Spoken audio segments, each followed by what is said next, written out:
Break बाद चलिए आगे बढ़ते हैं। जैसे जैसे चुनाव करीब आ रहे हैं, नेताओं के बयान से सियासी पारा लगातार चढ़ता जा रहा है। इस बीच शायर मुनव्वर राणा भी लगातार ऐसे बयान दे रहे हैं जो जमकर बवाल कर रहे हैं। एक बार फिर से उन्होंने विवादित बयान दिया है, रिपोर्ट देखिए।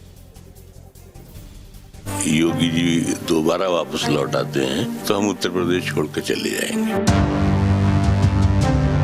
मुनव्वर राणा यूपी से पलायन की बात कर रहे हैं। इस बयान को क्या माना जाए? एक संजीदा शायर की नादानी या फिर ऐसी विचारधारा का असर जो खुद से इतर विचारों को बर्दाश्त नहीं कर सकता? आखिर मुनव्वर राणा ऐसा क्यों कह रहे हैं? यूपी से पलायन की बात कहां से आई? सबसे पहले मुनव्वर राणा के बयान को तफसील से सुन लेते हैं। मुनव्वर राणा जी, एक सवाल आपसे कि आपने पहले भी ये बात कही थी और एक बार फिर आपने इस बात को शुरू किया है, इसके पीछे क्या वजह लगती है? क्योंकि उत्तर प्रदेश में अब चुनाव है। देखिए, ऐसा है कि हमने ये बात, आपको अच्छा है, आपको याद है कि मैंने ये बात पहले कही थी, साल भर पहले, कि अगर ओवैसी की नादानियों से अगर योगी जी दोबारा वापस लौट आते हैं तो हम उत्तर प्रदेश छोड़कर चले जाएंगे। ये बयान हैरान करने वाला है। मुनव्वर राणा से सवाल दागा जा सकता है कि एक शायर को सियासी सत्ता परिवर्तन और सिंहासन से क्या लेना देना? आखिर उनके यूपी छोड़ने से क्या हासिल होगा? अगर योगी सरकार से आपको शिकायत है तो उन्हें वोट मत दीजिए, लेकिन इस तरह की सार्वजनिक बयानबाजी से परहेज करने में क्या हर्ज है?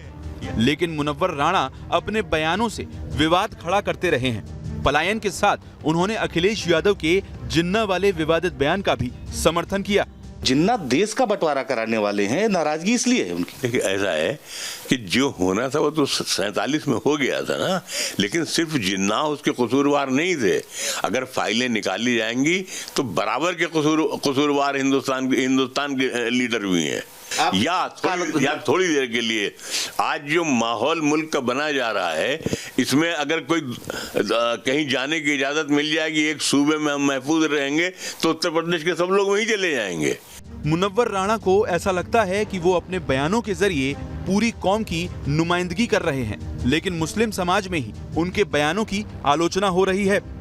डर की राजनीति करने वाले मुनव्वर राणा इससे पहले भी इस तरीके के ऐसे बयान दे चुके हैं, जिससे मुस्लिम समाज को कटघरे में खड़ा होना पड़ता है। मैं भारत सरकार से अपील करूंगा कि जब इनको इतना डर लगता है तो इनको वायुसेना के बड़े बड़े विमानों में बैठाल करके इनको वहां भेज दिया जाए जहां पर इनको ज्यादा अच्छा लगता हो।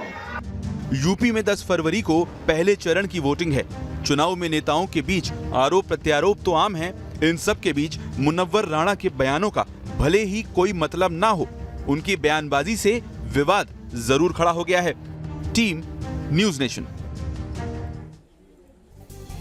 और चलिए इसी के साथ फिलहाल अभी के लिए बस इतना ही। वक्त यहाँ पर ब्रेक के उस पर कुछ और खबरें।